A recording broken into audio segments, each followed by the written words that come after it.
نحمده ونستعينه ونستغفره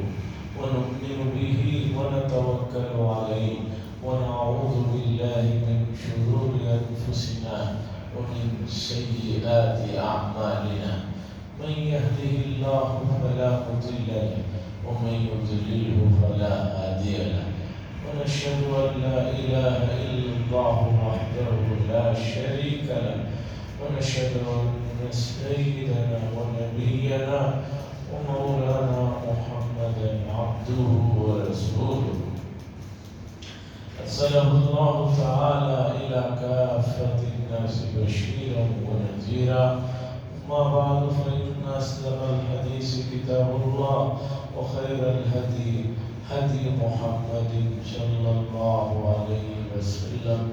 وشر الأمور محدثاتها وكل محدثة بدعة وكل بدعة ضلالة وكل ضلالة في النار. قال الله تبارك وتعالى في القرآن المجيد والفرقان الحميد يا أيها الذين آمنوا توبوا إلى الله توبة نصوحا وقال صلى الله عليه وسلم التائب من الذنب كمن لا ذنب له أو كما قال صلى الله عليه وسلم. عزیزان محترم، یہ شعبان المعظم کی پہلی جمعہ ہے. شعبان کا چاند نظر آ گیا اور تیسرا دن ہے آج، اس کی پہلی جمعہ ہے. شعبان کا مہینہ ماہ مبارک سے پہلے آنے والا مہینہ ہے.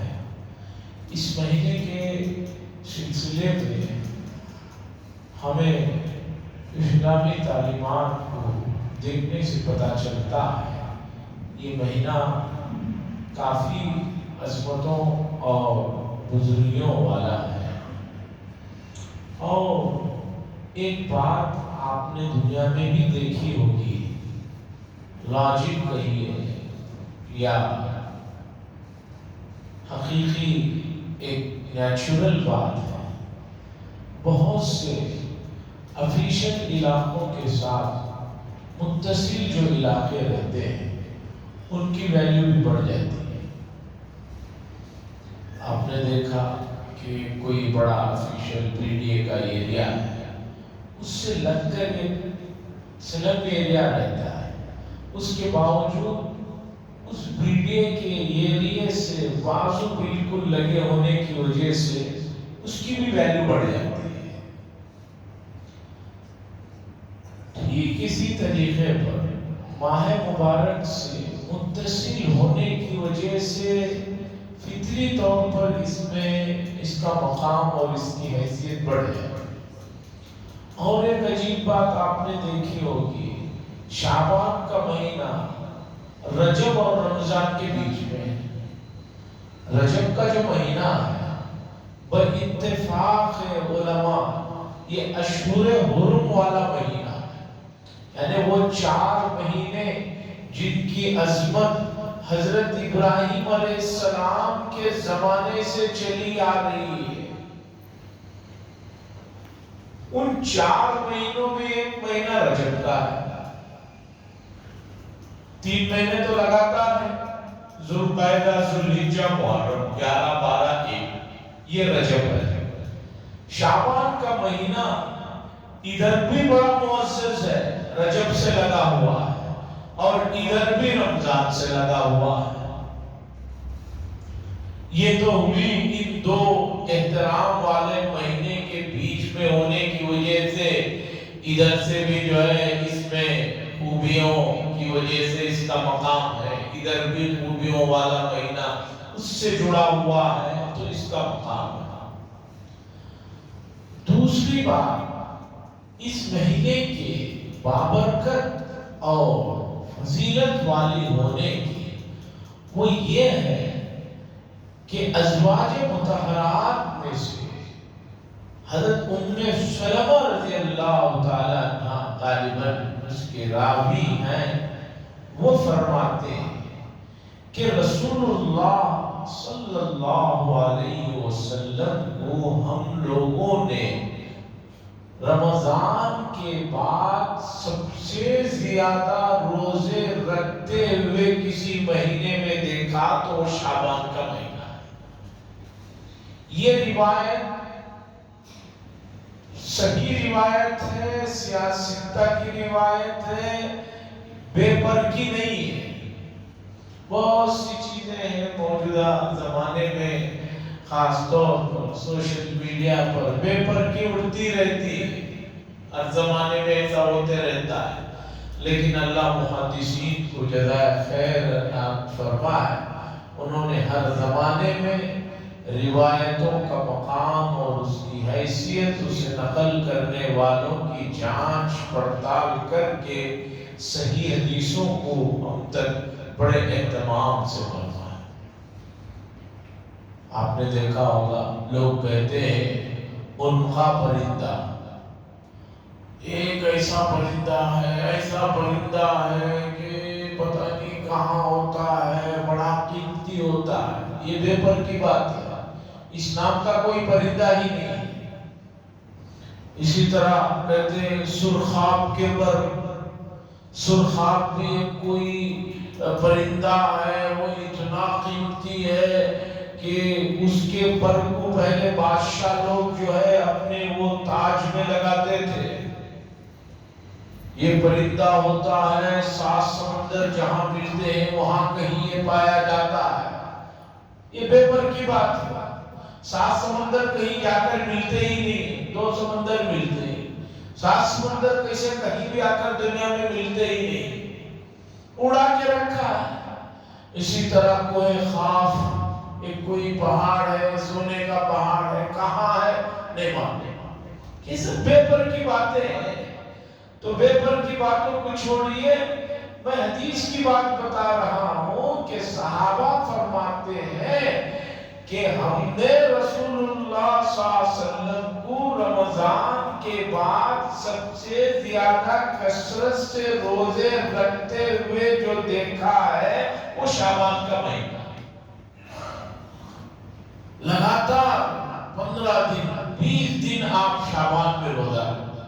ہر مہینہ رکھتے تھے رسول اللہ صلی اللہ علیہ وسلم، 13 14 15 چاند کے، اور اسی طرح جمعرات ہے، پیر ہے، لیکن شعبان میں ان کے علاوہ بھی آپ کثرت سے روزہ رکھا کرتے تھے۔ اس سے پتہ چلا کہ شعبان کا ایک مقام ہے، اس کی ایک حیثیت ہے، ایک فضیلت ہے۔ اسی لیے اللہ کے نبی صلی اللہ علیہ وسلم اس مہینے میں دوسرے مہینے کے مقابلے میں زیادہ روزہ رکھا کرتے تھے۔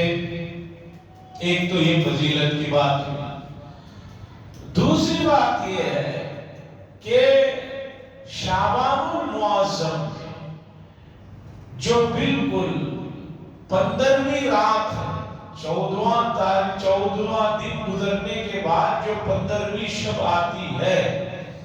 وہ شب جو ہے لیلۃ النصف من شعبان، شعبان کی درمیانی رات، اس رات کی فضیلت میں احادیث، بہت سے لوگ یہ سمجھتے ہیں کہ لیلۃ النصف من شعبان، شعبان کی 15ویں رات جسے عام طور پر شب برات کے نام سے جانا جاتا ہے، اس کی کوئی فضیلت نہیں۔ میں یہ بات واضح کروں کہ قریب میں ایک بڑے محدث گزرے ہیں، مدینہ منورہ میں انہوں نے اپنی پوری زندگی گزاری، ان کا نام ہے علامہ ناصر الدین البانی، ناصر الدین البانی صاحب، البانیہ کے رہنے والے تھے، مدینہ منورہ میں تھے، اور موجودہ زمانے میں بڑے درجے کے محدث مانے جاتے تھے۔ ہمارے ملک میں اہل حدیث حضرات اور سلفی حضرات بھی یہ مانتے ہیں کہ یہ بڑے درجے کے آدمی تھے، یہ اگر کوئی بات کہتے ہیں تو بات پائے ثبوت کی۔ تو ناصر الدین البانی صاحب نے یہ کہا کہ لیلۃ النصف من شعبان کو یہ کہنا کہ یہ کوئی رات نہیں ہے، اس سلسلے میں کوئی ثبوت نہیں ہے، یہ بات صحیح نہیں ہے۔ اتنی روایتیں ہیں کہ اس اس کا انکار نہیں کیا جا سکتا۔ میں اس لیے اس جمعہ میں یہ چیز سنا رہا ہوں چونکہ اب 2-4 دن کے بعد سوشل میڈیا پر واٹس ایپ وغیرہ پر شروع ہوتا ہے کہ وہ کچھ نہیں ہے، وہ کچھ نہیں ہے، تو تاکہ ذہن میں آپ کے رہے کہ لیلۃ النصف من شعبان کے سلسلے میں ناصر الدین البانی صاحب یہ کہتے ہیں جو حدیث کے بڑے امام۔ دوسرے، اتر پردیش میں اعظم گڑھ میں ایک گاؤں ہے مبارک پور، وہاں بڑے محدثین گزرے، وہاں پر ایک محدث گزرے ہیں مبارک پوری کے نام سے جانے جاتے ہیں، جنہوں نے ترمذی شریف کی شرح کی ہے، حدیث کی کتاب کی۔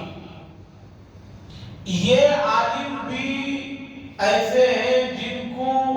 علماء اہل حدیث بھی اور سلفی علماء بھی اپنے بھی غیر بھی کہتے ہیں کہ بڑے درجے کے عالم ہیں، حدیث کا علم ان کو بہت ہے۔ انہوں نے بھی ترمذی کی شرح کرتے ہوئے اپنی کتاب میں لکھا ہے کہ لیلۃ النصف یعنی 15ویں شعبان کے سلسلے میں احادیث اتنی ہیں کہ ان کا انکار کرنا مشکل، اور یہ کہنا کہ کوئی چیز نہیں ہے یہ صحیح نہیں ہے۔ یہ بات انہوں نے بھی مبارک پوری صاحب نے بھی لکھی ہے۔ یہ بات آن ریکارڈ میں بتا رہا ہوں چونکہ بیان ریکارڈ ہو رہا ہے، ہو سکتا ہے کہ بعد میں کچھ لوگ سنیں، تو میں بتانا چاہتا ہوں کہاں لکھا ہے کیا ہے، سب آپ حضرات جاننا چاہیں تو وہ چیز مل جائے۔ شریعت میں یہ بات بہت زیادہ اہمیت کی قرار دی گئی ہے کہ جس چیز کا جو مقام ہے اسے اس مقام تک رکھا جائے، اس سے آگے نہ بڑھایا جائے اور نہ گھٹایا جائے۔ بڑھا دیں گے تو یہ بھی نقصان ہے، گھٹا دیں گے یہ بھی نقصان ہے۔ مثال کے طور پر آپ لیجئے جو شیعہ لوگ ہیں وہ رسول اللہ صلی اللہ علیہ وسلم سے زیادہ ان کے اہل بیت کی جو ہے محبت میں غلو کرتے ہیں، اتنا غلو کرتے ہیں، اتنا غلو کرتے ہیں، کہتے ہیں کہ جو ہے اہل بیت جو ہے وہ رسول اللہ صلی اللہ علیہ وسلم سے بھی بڑے ہیں۔ بھئی یہ محبت ہوئی کیا، یہ کیا دشمنی ہوئی؟ رسول اللہ صلی اللہ علیہ وسلم کی وجہ سے حضرت فاطمہ رضی اللہ تعالیٰ عنہ، حضرت علی ہے اور ان کی جو اولاد ہے ان کو مقام کی وجہ سے ملا ہے، رسول اللہ صلی اللہ علیہ وسلم کی وجہ سے ملا ہے۔ اب یہ حضرات کہتے ہیں کہ اہل بیت کا اتنا مقام ہے کہ اتنا تو حضور صلی اللہ علیہ وسلم کا نہیں ہے۔ ہم کہتے ہیں کہ بھئی یہی محبت ہے جو قابو سے باہر ہو رہی ہے، اس لیے یہ چیز جو ہے قابل قبول نہیں ہے۔ محبت ہے، ہمیں بھی ہے، ہمیں بھی حضور سے بے انتہا محبت ہے، صحابہ سے بھی ہے، اہل بیت سے بھی ہے، لیکن اہل بیت کو حضور سے آگے بڑھا دیں یہ قابل ہے۔ مکی صاحب ایک قصہ سناتے ہیں، مکے میں ایک بہت بڑے عالم دین ہے، اب تک 4 مرتبہ گزشتہ 3-4 سالوں میں یہ خبر اڑا دی گئی کہ ان کا انتقال ہو گیا ہے۔ کل بھی خبر گردش کر رہی تھی ان کا انتقال ہو گیا۔ انہوں نے پھر آ کر بتایا کہ بھئی سب کو مرنا ہے، میں زندہ ہوں۔ پورے پڑوس کے ملک میں یہاں وہاں ہنگامہ تھا کہ ان کا انتقال ہو گیا۔ پھر کل انہوں نے آ کر بتایا کہ بھئی میں پہلے بھی بتا چکا ہوں، میں کوئی یہاں رہنے کے لیے نہیں آیا ہوں، طبیعت ناساز ہے، انتقال نہیں ہوا، کیوں دوسروں کو تشویش میں ڈالیں۔ وہ اپنے بیان میں قصہ سناتے ہیں کہ لوگوں کو پتا چلا کہ ایک اللہ والے ہیں، وہ جنگل میں رہتے ہیں، ہمیشہ جنگل ہی میں رہ کر عبادت کرتے ہیں۔ لوگوں نے کہا کہ بھئی جنگل میں ہی ہمیشہ رہتے ہیں، بڑے اللہ والے ہیں، چلو ان سے جا کر ملتے ہیں۔ تو سب لوگ ان کے پاس پہنچے، جنگل میں پہنچ کر دیکھا تو ایک درخت کے نیچے بیٹھے ہوئے ہیں۔ لوگوں نے کہا کہ حضرت آپ یہاں رہتے ہیں، ہم آپ کے لیے یہاں پر چھوٹا کچھ مکان وغیرہ بنا دیں گے تاکہ جو ہے آپ کی عبادت ہو سکے اور جنگلی جانوروں سے بھی آپ کی حفاظت ہو سکے۔ وہ صاحب پڑھے لکھے نہیں تھے۔ لوگوں نے پوچھا کہ حضرت آپ کو شیر سے ڈر نہیں لگتا؟ یہاں جنگل میں رہتے ہیں۔ انہوں نے کہا تم شیر کی بات کرتے ہو، میں شیر کے خدا سے بھی نہیں ڈرتا۔ نعوذ باللہ۔ بھئی جو آدمی اللہ سے نہ ڈرے وہ کہاں کا مومن ہوا؟ وہ کہاں کا اس کے اندر اسلام ہے؟ انہوں نے کہا شیر کو چھوڑو، شیر کیوں بنانے والی ذات خدا سے بھی نہیں ڈرتی، یہ تو شرک ہے، یہ تو کفر ہے۔ تو یہی عالم ہے کہ امت میں جب بھی اعتدال سے آدمی نکلے گا وہ بہک جائے گا۔ شیعہ کو دیکھ لیجئے، آل بیت کی محبت ہے، حضور کی محبت نہیں۔ آل بیت میں رسول اللہ صلی اللہ علیہ وسلم نے ازواج مطہرات کو بھی شامل فرمایا، سیدہ عائشہ کو بھی فرمایا یہ بھی آل بیت میں تھے، میری بیوی ہے یہ بھی آل بیت میں تھے، لیکن ان کو دیکھو یہ ام المؤمنین کے اوپر جو ہے بکواس کرتے رہتے ہیں۔ آل بیت کہتے ہیں، حضور نے جن کو آل بیت بتایا ان سے محبت نہیں کرتے اور جو ہے اعتدال سے نکل کر حضور ہی کی محبت میں کمی کر بیٹھے، یہ قابل قبول نہیں ہے۔ تو اسی طرح شعبان کا مسئلہ بھی ہے۔ شعبان المعظم کی جو 15ویں شب ہے، 14 روزے 14 دن ہونے کے بعد جو 15ویں شب آتی ہے، یہ شب جو ہے محترم ہے، لیکن اس کا نہ ماننا یہ بھی درست نہیں۔ اور آپ اس شب کو مانتے رہے لیکن اس میں بے شمار وہ تمام چیزوں کو شامل کر رہے ہیں جسے قرآن و حدیث نے نہیں بتایا، یہ اعتدال سے آگے نکل جانا ہے۔ لوگ یہ سمجھتے ہیں کہ یہ وہی وہ شب ہے کہ اس میں جو ہے گزرے ہوئے تمام لوگوں کی روحیں گھروں کو واپس آتی ہیں۔ لوگ ایسا سوچتے ہیں کام دیہاتوں میں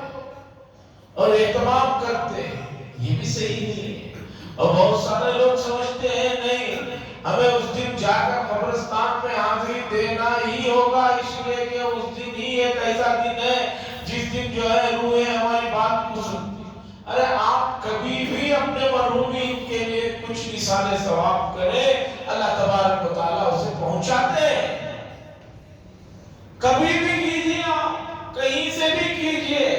آپ کے مرحومین تک آپ کا نیک کام کیا ہوا دعائیں اور اس کا جو بھی یہ ہے اسے پہنچتے ہیں۔ کچھ لوگ یہ بھی سمجھتے ہیں کہ آدمی کے مرنے کے بعد کچھ بھی کیا جائے اسے کچھ فائدہ نہیں ہوتا ہے، ایسا بھی کچھ لوگ کہتے ہیں، یہ بھی صحیح نہیں ہے۔ اس لیے کہ رسول اللہ صلی اللہ علیہ وسلم نے فرمایا، بخاری شریف کی حدیث ہے یہ، انقطع عمل ابن آدم الا من ثلاث، آدمی جب انتقال ہو جاتا ہے تو اس کے تمام اعمال رک جاتے ہیں، ختم ہو جاتے ہیں، مگر 3 چیزیں ہیں اس کے انتقال کے بعد بھی اس کا ثواب اور اس کا فائدہ اور اس کے ثمرات اسے پہنچتے رہتے ہیں۔ ولد یدعو لہ، کہ انتقال ہونے والے نے ایسا بچے کی پرورش کی کہ باپ کے انتقال کے بعد اس کے لیے دعائیں مغفرت کرتا ہے، تو حضور نے فرمایا اس کا فائدہ اس کے باپ کو پہنچتا ہے۔ یہ بخاری کی حدیث ہے۔ اور صدقۃ جاریہ، یہ ایک آدمی میں کوئی رفائی ملی نیک کام کر گیا جس سے لوگوں کو فائدہ پہنچ رہا ہے۔ کہیں پانی کا مسئلہ تھا، اس نے پانی کے لیے بورویل یا کنواں کھدوا دیا، یا کہیں راستے میں لوگوں کو رکنے کا مسئلہ ہوتا تھا، وہاں رکنے یا لوگوں کے لیے نماز کے لیے مسجد بنا دی، یا دینی تعلیم کے لیے کہیں مدرسہ بنا دیا، صدقۃ جاریہ جو نیک کام اس نے کیا ہے اس کے ثواب اسے پہنچتا رہتا ہے۔ تو عزیزان گرامی، موجودہ زمانے میں بڑا یہ مسئلہ نازک بنتا جا رہا ہے کہ سوشل میڈیا پہ ایسے لوگ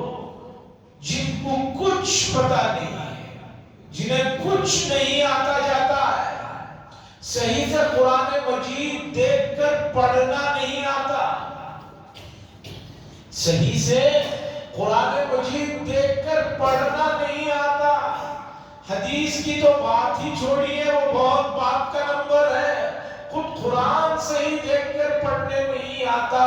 ان لوگوں کی باتیں، ان لوگوں کی تحقیقیں سوشل میڈیا پر وائرل ہوتے ہیں اور لوگ دیکھ کر سمجھتے ہیں کہ وہ جو کہہ رہے ہیں وہی صحیح۔ آدمی اپنا دانت بھی اگر کچھ درد ہو جائے اسے نکالنا چاہے یا اس کا علاج کرنا چاہے تو 4 سے 5 لوگوں سے معلوم کرتا ہے کہ بھئی دانت کا مسئلہ ہے، ہارٹ کا مسئلہ ہے، میں کہاں جاؤں، کس ڈاکٹر کے پاس جاؤں، کون سی ہسپتال جاؤں، اتنی تحقیق کرتا ہے، جبکہ جسم ہمیشہ ایک حالت میں نہیں رہتا ہے، کمزور ہوتے رہتا ہے، پھر اچھا ہوتا ہے، پھر کمزور ہوتا ہے۔ اس جسم کے لیے تو اتنی فکر ہے، اس باڈی کی تو اتنی فکر ہے، لیکن اس باڈی کے اندر جو روح ہے جو ہمیشہ سے ہے اور یہاں سے نکلنے کے بعد بھی رہے گی، جو کبھی فنا ہونے والی نہیں ہے، اس روح کی سلسلے میں کسی بھی اسپیشلسٹ جو اس کے ہیں ان سے بات کرنے کے لیے آدمی تیار ہے۔ عزیزان گرامی، بڑے لوگوں میں جو گزرے ہیں اس میں غالباً شیکسپیئر کا نام سبھی جانتے ہیں، اس نے یہ بات لکھی ہے، کسی آدمی کی برائی کرنی ہو، کسی آدمی کو برا کہنا ہو تو 100 تعریفیں پہلے اس کی کرو، اس کی 100 تعریفیں کرنے کے بعد یہ کہو کہ اس کے اندر یہ ایک ہی برائی ہے، تو لوگ اس کی 100 خوبیوں کو چھوڑ کر اس کی برائی کو پکڑ کر جو ہے اسے برا کر کے جو ہے چھوڑ دیتے ہیں۔ یہ اتنی حقیقت ہے۔ آج اسلام کو، اسلامی تعلیمات کو غیروں سے اتنا نقصان اور تکلیف نہیں ہے جتنے اس کے ماننے والوں سے، اس کا کلمہ پڑھنے والوں سے نقصان ہو رہا ہے۔ وہ تو خیر ہے، وہ اسلام میں نہیں ہے، وہ اگر برا بھلا بھی کہیں گے تو کوئی فرق نہیں پڑے گا، اس لیے کہ وہ گھر کے اندر کے آدمی نہیں ہے۔ ایک آدمی اسلام کے اندر ہوتے ہوئے اسلامی تعلیمات کو دانستہ نادانستہ اتنا نقصان پہنچا رہا ہے جتنا غیر نہیں پہنچا۔ کوئی آدمی اگر اسلام کے سلسلے میں سنجیدہ ہے، اسلام سے محبت کرتا ہے، اسلام کو صحیح مذہب مانتا ہے، تو اس کی ذمہ داری ہے کہ اسلام کی جو تعلیمات رسول اللہ صلی اللہ علیہ وسلم نے بالکل روز روشن کی طرح واضح لا کر دی ہے، ان تعلیمات کو جانے اور سمجھے اور اس کے مطابق زندگی گزارے۔ عزیزان گرامی، اسلام صرف مسجد میں 5 وقتہ نماز پڑھتے ہوئے 10-15 منٹ کا نہیں ہے۔ اسلام کا نظام آپ کے پیدا ہوتے ہی اذان اور اقامت سے شروع ہوتا ہے اور آپ کے انتقال کے بعد تدفین پر جا کر جو ہے عمل ختم ہوتا ہے۔ اس میں کوئی لمحہ ایسا نہیں ہے، حتیٰ کہ آپ سو رہے ہیں تب بھی آپ کو شریعت نے بتایا کہ اگر اس نیند کے ساتھ ثواب چاہیے تو آپ سنت کی نیت کرتے ہوئے سیدھے کروٹ پر رخسار کے نیچے ہاتھ رکھ کر سوئیے، باوضو سوئیے اور اس طرح سوئیے۔ یہ سونا بھی آپ کا عبادت ہے۔ سونے کے بعد آپ واش روم جاتے ہیں اگر واش روم کو بھی آپ صحیح ڈھنگ سے جاتے ہیں کہ بائیں پیر پہلے اندر رکھنے سے پہلے دعا پڑھ کر اندر داخل ہوتے ہیں، اور جتنی دیر بیت الخلا میں رہ کر باہر نکلتے ہیں دعا پڑھ کر نکلتے ہیں، اور سیدھے جس طرح نکلنا ہے اس طرح نکلتے ہیں، تو یقین مانیے وہ 10-15 منٹ جو آپ کے واش روم میں گزرے ہیں وہ بھی نام اعمال میں لکھے جائیں گے۔ رسول اللہ صلی اللہ علیہ وسلم نے یہاں تک فرمایا کہ اگر محبت سے اپنے گھر والوں کے ساتھ بیٹھ کر ہنسی مذاق بھی ہوتی ہے، یہ بھی اگر سنت کی نیت ہے تو اس پر بھی تمہیں جو ہے ثواب دیا جائے گا، وہ بھی ضائع نہیں ہوگا۔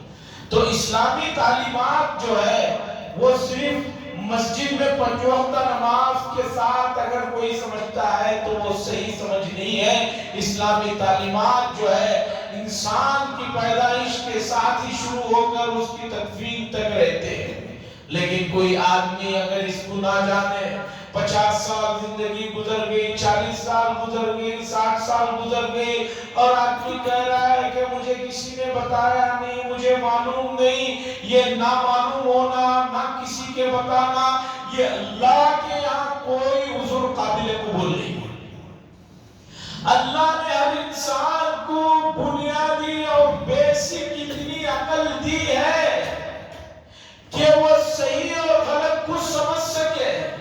اگر اس نے اپنی اس صلاحیت کو، اپنی اس فطری جو قیمتی جوہر اللہ نے اسے دیا ہے، وہ اگر برباد کر لیتا ہے اپنے ہاتھوں سے تو اس کا بھی اسے جواب دینا ہوگا۔ امام ابو حنیفہ علیہ الرحمہ نے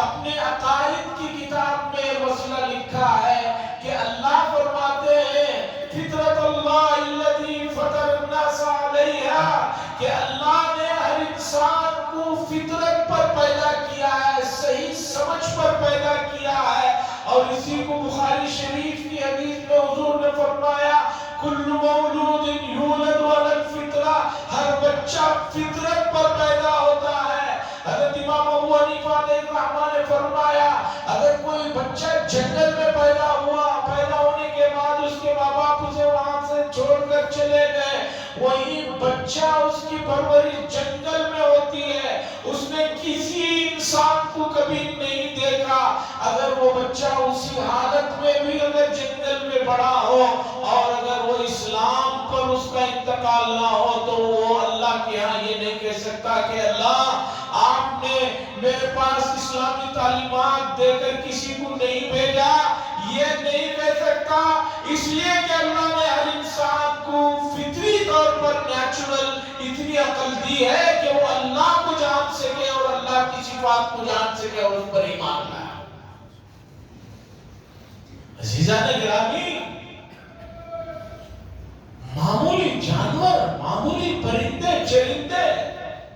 اتنے حساس ہوتے ہیں کہ آپ جھکتے ہیں ان کے سامنے فوراً پرندہ اٹھ کر بھاگ جاتا ہے، اسے معلوم ہے کہ بھئی کوئی پتھر ہی اٹھا رہا ہوگا۔ بھئی صاحب بتا رہے تھے شکاری کہ کتابوں میں لکھا ہے کہ ہرن کا حس اتنی تیز ہے کہ وہ ایک انسان جو شکار کرنے والا ہے اس کی بو کو بھی پہچان لیتی ہے، اور ایک آدمی ایسا ہی ہے جو اسے صرف پیار سے چھینا چاہتا ہے اسے بھی پہچان لیتی ہے۔ اس کے انسان کی خوشبو سے وہ اتنا تک جان لیتی ہے کہ یہ انسان ہے جو مجھے شکار کرنا چاہتا ہے، اور یہ انسان ہے جو مجھے جو ہے کچھ کھلانا چاہتا ہے۔ جب اللہ نے جانوروں میں اتنی صلاحیتیں اور فطرتیں رکھی ہوئی ہیں تو حضرت انسان تو اللہ کی سب سے شاہکار چیز ہے۔ لَقَدْ خَلَقْنَا الْإِنسَانَ فِي أَحْسَنِ تَقْوِيمٍ، اللہ نے 3 چیزوں کی قسم کے بعد کہا وَالتِّينِ وَالزَّيْتُونِ وَطُورِ سِينِينَ وَهَذَا الْبَلَدِ الْأَمِينِ، بلکہ 4 چیزوں کی قسم کھانے کے بعد اللہ نے کہا انجیر کی قسم ہے، تین کی قسم ہے، زیتون کی قسم ہے، اور اسی طرح کوئے طور سینا کی قسم ہے، اور مکہ المکرمہ کی قسم ہے۔ اس کے بعد اللہ نے فرمایا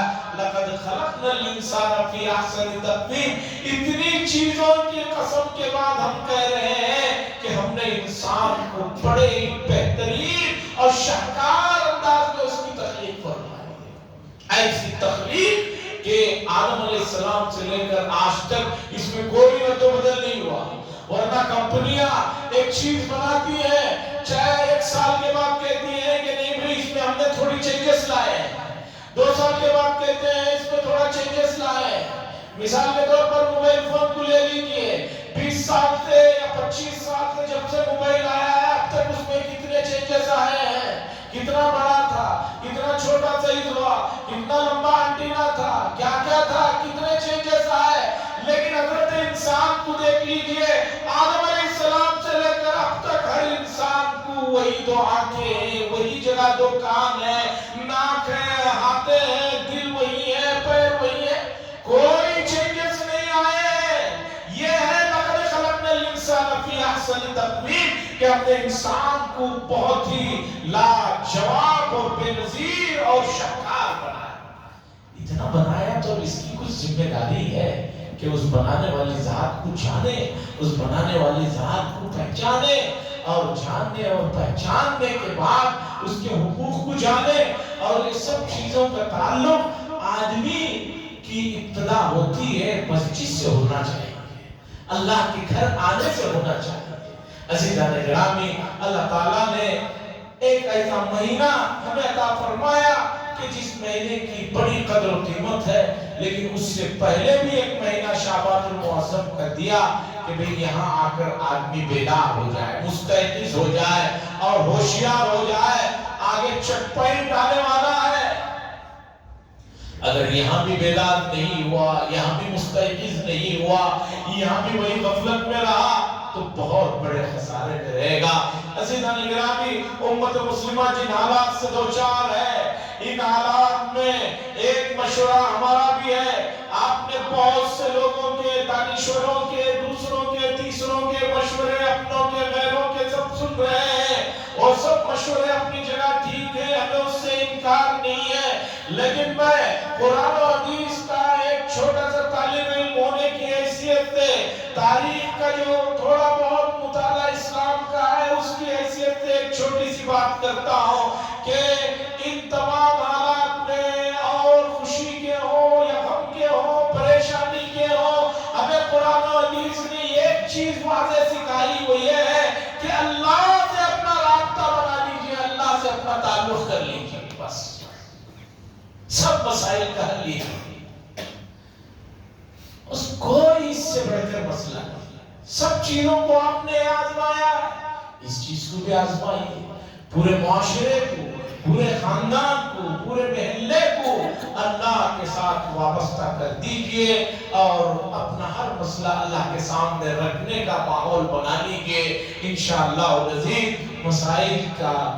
حل یقینی ہے۔ اللہ سے دعا فرمائے اللہ تبارک و تعالی اتنا اہم اور بنیادی اور واضح مسئلہ ہم سب کو سمجھ میں آ جائے اور اس کے تقاضوں پر عمل کرنے لگے۔ وآخر دعوانا الحمدللہ رب العالمین۔